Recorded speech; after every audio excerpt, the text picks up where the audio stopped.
Hey everyone, I just wanted to take a few minutes to go over project part one with you so that you'll understand what it's all about and what you need to do to complete it correctly. I'm gonna go ahead and pull it up here.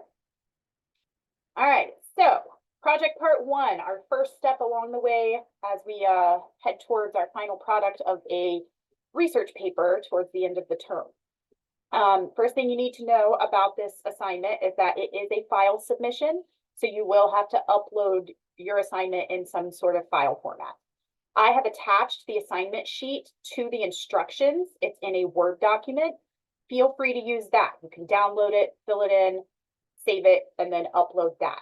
You can use the Word document and convert it to a Google Doc as well. I provide instructions for using Google Docs under the Getting Started tab if you need those.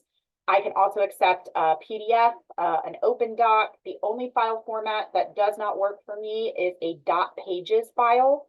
So if that's what you typically work with, you will have to use something to convert it to some other type of file format to upload it. All right. Another thing that we need to be aware of as we start working on this is that you have to submit project part one in order to access the main assignment in week 2, which will be in quiz format, but not really a quiz. You'll learn more about that next week, but you will not be able to see that assignment in week 2 until project part one is submitted, right? Then you have to receive full points here on project part one in order to gain access to project part 2 in week 4. Right?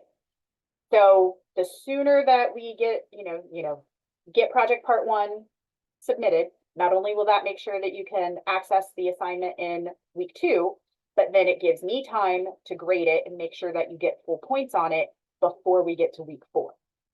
Okay. All right. So what is project part one all about?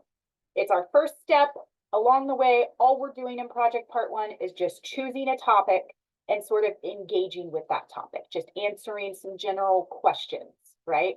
It's just to sort of get you started thinking about what your paper will ultimately be about. Because, the sooner you at least have that in your head, the sooner you can maybe start doing some research and not have the next project part, show up in front of your face and you not even have a topic yet. So that's what we're doing right now. We're just choosing our topic, just answering some basic questions, right? I have given you a list of 8 topics to choose from. The first half of the list are topics that I think most students could be able to write about, even if they haven't worked in a healthcare setting yet, right? The other half of the list are definitely geared towards people who have already worked in healthcare settings, right? So I'm trying to cover, a variety of topics that are health or healthcare related. And the reason that I want them, in that realm is not only because that's what you guys will probably be most interested in writing about in an academic setting, but also because this paper, this research paper that you will end up submitting, has to be based on your own ideas, your own words. 80% of it or more has to come from you, with only 20% or less coming from your source material. Now, that is not always going to be the case in other classes with other research papers. More than likely, most research papers are going to, require a lot of source material being used. But this is a different kind of class. Remember, this composition course is accelerated and we're covering not only research and research papers, but basic essay writing skills. So we're kind of combining all of those objectives in this project. So because we want to focus on basic essay writing skills as well, I want the final product of this course project to be mostly your voice. That means you need to choose a topic that you are already familiar with, that you already know a little bit about, that you already have personal experience with, right? That is why we have some topics that, you don't necessarily need to have worked in a healthcare setting. to know a little bit about. And then we have some topics for those who have worked in healthcare and you're like, oh, I have the personal experience to write on these topics, right? Of course. Having said that, please, if we get through these potential 8 topics and you are sitting here scratching your head or starting to panic and thinking, I don't know anything about any of these, reach out. We will figure it out. But most of the time, students find a topic on the list. 99% of the time, students find a topic on the list that interests them, that they are passionate about, and that they have experience with, okay? All right, so let's take a look at these potential 8 topics. Number 1 is explore the effectiveness of alternative medicine practices. And again, you don't necessarily have to have worked in healthcare to know a little bit about alternative medicine practices, right? About this topic, you can approach it one of 2 ways. The first way is you could choose 3 or 4 alternative medicine practices and discuss each one. Again, you have to have some knowledge of each one. Or the other way you could approach it is to choose 1 alternative medicine practice and discuss 3 or 4 ways in which it can be used. Okay. Option number 2, what are 3 or 4 specific ways physical activity can benefit mental health? Right. So I think this is a topic that even someone who has never worked in healthcare might know a little bit about, might have some experience with, right? Number 3, how does social media affect the mental health of teenagers?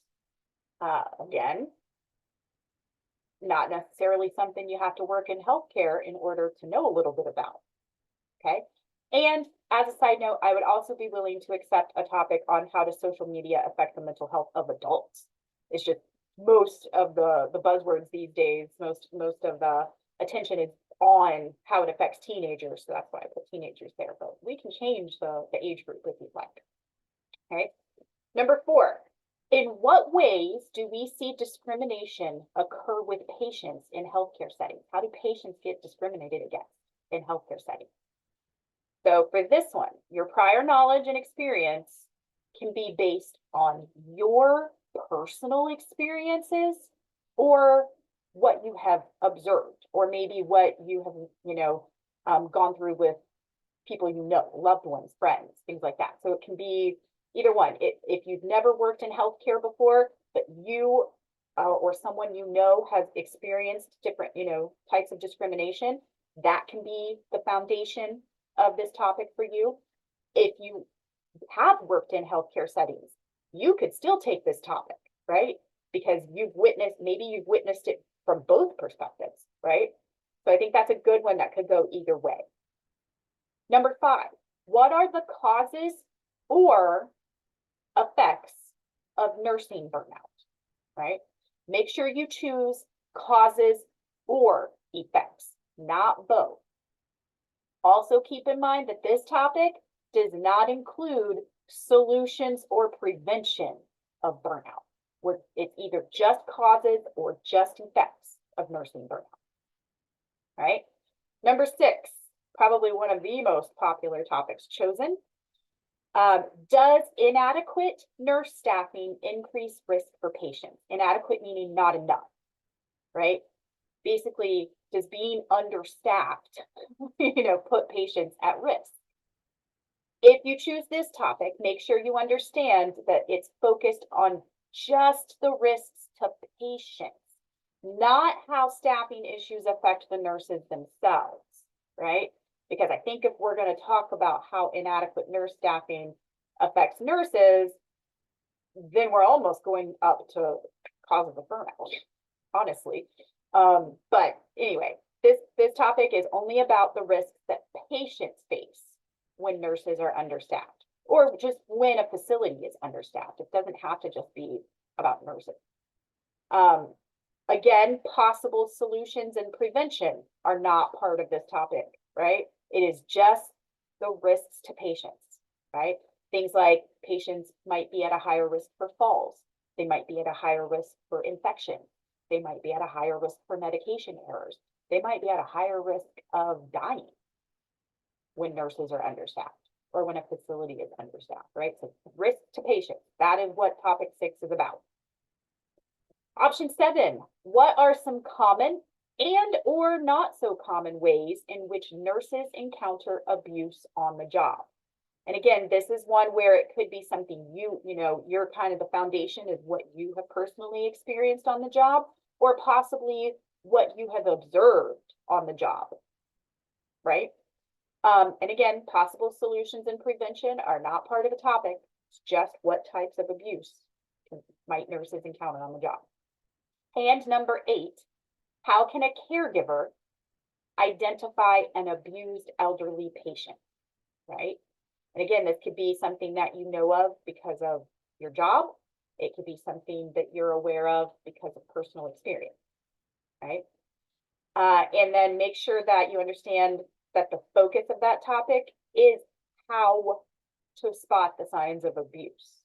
I will say that there have been quite a few students in the past who pick this topic, and they have a lot to say about it. They like the foundation is there, but I can never get them to the point with the essay where they are actually explaining how to identify an abused elderly patient. They tend to get wrapped up in why the abuse happens, or who is causing it, or how to prevent it. And that's not really, I mean, you can kind of get into how it could happen, but the focus is how to identify a patient who's been abused, right? So those are your 8 options. Covers a wide variety of topics for the most part. Again, most students are able to find a topic that they want to write about and that they already have some experience or knowledge of. Reach out if you get through this list of 8 and nothing is, you're not able to identify with any of them. You don't have any experience with any of these. Reach out right away. We will figure it out. All right. Once you've picked your topic, you're going to move on to step 2, which is just a free write, right? It's just brainstorming about the topic you chose, right? I want you to set a timer for like 8 or 10 minutes, and I want you to start typing. Don't stop, even if you think you're going off topic. Don't worry about complete sentences. Don't worry about spelling. Don't worry about grammar. I mean, ideally, I should at least be able to make some sense of what you're typing out, but I don't want you to get like super concerned about it being perfect. If writing in sentence form is not your thing, then you can just start listing ideas, so it's a free write or a brainstorm, either one. But what you're really kind of narrowing in on, at least at the start of the free write, when you start typing, what do you already know about your topic? What ideas do you already have about your topic? What prior knowledge or previous experience do you have with your topic? So start with those questions. Keep typing. And if you feel like you've answered those questions to the best of your ability and your timer's still going, then just start talking about other things related to your topic, right? Sometimes you'd be surprised the ideas that come out after you think you're done. Or when you think you've gone off topic and veered off course in some way. All right, so just do your best to, get as much in there in that 8 to 10 minutes as you can. Okay. Once you're finished with that, you'll move on to step 3, which is just answering some really basic questions. Why do you care about this issue? Right, the topic you chose. Who else cares about it? Right? What might their views be? How might they be perceiving the topic that you chose? What is your larger goal? What do you hope to accomplish by writing on this topic, right? Whether that be for yourself or for others. And then we're kind of looking ahead here. While you will not be required to submit sources until you work on project part 2 in week 4, you do need to begin thinking about sources sooner rather than later. With that in mind, trying to think ahead, when do you plan on looking for sources and conducting your research? You don't have to give me specific days and times, right? Just, and you can, but just thinking about your own schedule. Knowing that when week 4 gets here, project part 2 is going to have you list your sources. right? When do you plan on looking for those sources between now and then? Next question. We're going to learn that any information that is found from a source, that any information you pulled from a source, no matter how it shows up in your essay, if those ideas or those words came from a source, it has to be cited, right? We're going to learn how to do that. Don't freak out about that just yet. But there's nothing worse than having, found some good information from one of your sources and you jotted it down in some way, and then you can't remember which source it came from. So trying to track it down then can be really difficult. And then you're left with either not using the information because you can't find the source it came from in order to cite it properly, or you use it anyway and risk plagiarism, right? So keeping all that in mind, how do you plan on keeping track of your potential sources? Think of a system that's going to work for you. Are you going to have like a folder in your browser where you're, just, collecting links to different, websites, articles and such? Are you going to handwrite it? Are you going to have a file, like a Word document or like a Notepad document or something on your desktop where you're keeping track of potential sources? You need to start thinking of a system right now. And that leads into the last question, very closely related. But instead of how are you going to keep track of your sources, how are you going to keep track of the information, right? How are you going to, basically just thinking, what is my system going to be so that I can keep track of my sources, I can keep track of the information that I think I might be using in the essay, and knowing which source it came from. How am I going to keep myself organized when it comes to my sources so that I am not left with a bit of a mess going into project part 2 and then possibly carrying over into project part 3 with your rough draft, right? Having an idea, some sort of, even if it's a very loose system right now, having a system to keep track of all of these things will benefit you. So I'd like you to think about that and come up with some ideas here when you answer these questions, okay? Step 4, potential problems, right? So take a moment to share with me any concerns or questions that you might have right now about this project. Not about your topic, about the project. Like, I'm worried I'm not going to be able to find sources. I'm worried about learning APA format. I'm worried about time management. I'm worried about, what potential problems or concerns can you think of right now, or questions that you have for me. And if you can't think of any questions you have, and right now you're not foreseeing any kind of big problems or concerns, then tell me that. Don't skip step 4, right? I need to know that you read the question and that you have thought about it, right? So if you really have nothing to ask me or no concerns to voice right now, just tell me that, okay? All right, so that is project part 1. Do your best to have it completed by Sunday night. It is okay to take an extra day or so on it, just keeping in mind, though, that you will not be able to move on to the main assignment in week 2 until project 1 is submitted, okay? But it's not the end of the world if you need an extra day or so. But I'm going to be looking at them as they're submitted and trying to get feedback to you, especially if I have any kind of concerns about the topic you chose and how well your prior knowledge and experience will help you with it. So be on the lookout for that. I'll send messages out as I return feedback to you. If you have any questions or run into any problems with project part 1, please don't hesitate to reach out. Otherwise, just do your best picking a topic and engaging with it here at the start, knowing that you're going to be working with this topic for the rest of the term, okay?